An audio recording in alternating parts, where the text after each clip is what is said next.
Hello everyone, আজকে আপনাদের সঙ্গে ঘরে থাকা সমস্ত উপকরণ দিয়ে চিকেন ফ্রাই রেসিপিটি শেয়ার করব। আমি এখানে মুরগির চামড়া সহ কিছু চিকেন নিয়ে নিয়েছি আর এমনিতেও কিছু চিকেন নিয়ে নিয়েছি। দুই ধরনের চিকেন দিয়েই আজকে আপনাদের সঙ্গে চিকেন ফ্রাইয়ের সহজ রেসিপিটি শেয়ার করব। শুরুতেই দিয়ে দিলাম হাফ চা চামচ পরিমাণে লবণ, হাফ চা চামচ পরিমাণে লাল মরিচের গুঁড়া আর হাফ চা চামচ পরিমাণে দিয়ে দিলাম সাদা গোলমরিচের গুঁড়া। এরপর দিয়ে দিচ্ছি টেস্টিং সল্ট। রেস্টুরেন্টে কিন্তু টেস্টিং সল্টটা ব্যবহার করে, তাই দেওয়ার চেষ্টা করবেন।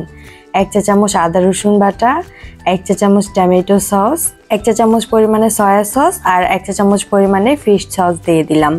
সাথে দিয়ে দিচ্ছি হাফ চা চামচ ধনিয়ার গুঁড়া, হাফ চা চামচ ভাজা জিরার গুঁড়া। আপনারা চাইলে গরম মশলার গুঁড়াটাও ব্যবহার করতে পারেন, তবে হাতের কাছে গরম মশলার গুঁড়া না থাকলে কোনো সমস্যা নেই। এভাবে একবার বানিয়ে দেখবেন, খুব ভালো লাগে।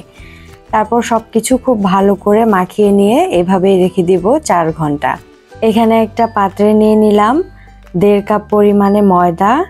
হাতের কাছে যদি ময়দা না থাকে আটা দিয়েও কাজটা করতে পারবেন, তবে ময়দা নিলে সব থেকে বেশি ভালো হয়। দিয়ে দিচ্ছি স্বাদ মতো লবণ আর হাফ চা চামচ লাল মরিচের গুঁড়া আর সাথে দিয়ে দিচ্ছি সাদা গোলমরিচের গুঁড়া। সাদা গোলমরিচের গুঁড়াটা হাতের কাছে না থাকলে কালোটা দিলেও চলবে, কোনো সমস্যা নেই। আর সব শেষে দিয়ে দিব সামান্য পরিমাণে অরিগ্যানো। অরিগ্যানোটা যদি বাসায় থাকে তাহলে ব্যবহার করবেন, আর না থাকলে দেওয়ার দরকার নেই। এখন সব কিছু খুব ভালো মতো একখানে মিশিয়ে নিব।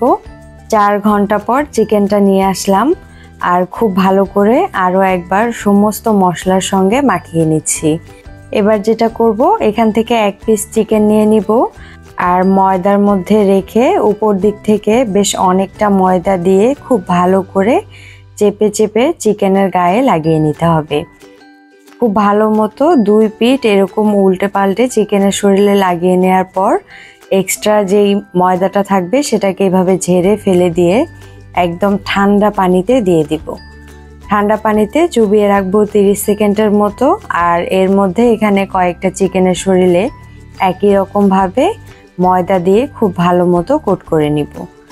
একই রকমভাবে সবগুলো কাজ করতে হবে। আর 30 সেকেন্ড পরে যে চিকেনের পিসটা প্রথমে দিয়েছিলাম সেটা উঠিয়ে নিলাম, তারপর আবারও ময়দার মধ্যে রাখছি।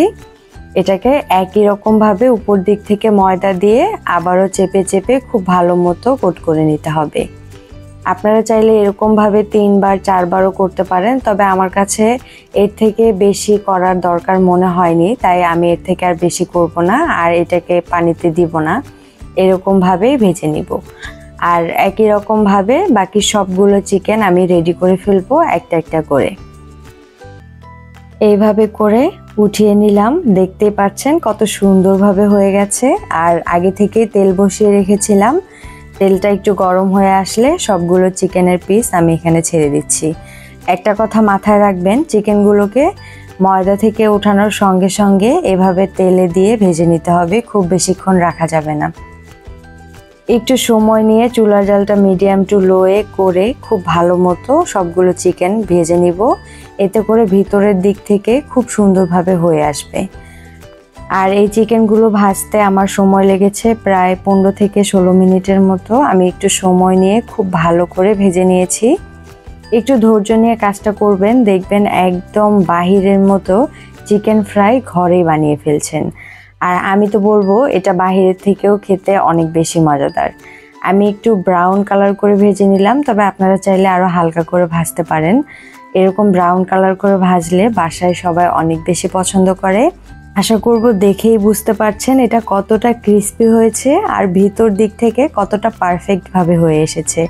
আজকের মতো এই পর্যন্তই। আল্লাহ হাফেজ, আসসালামু আলাইকুম।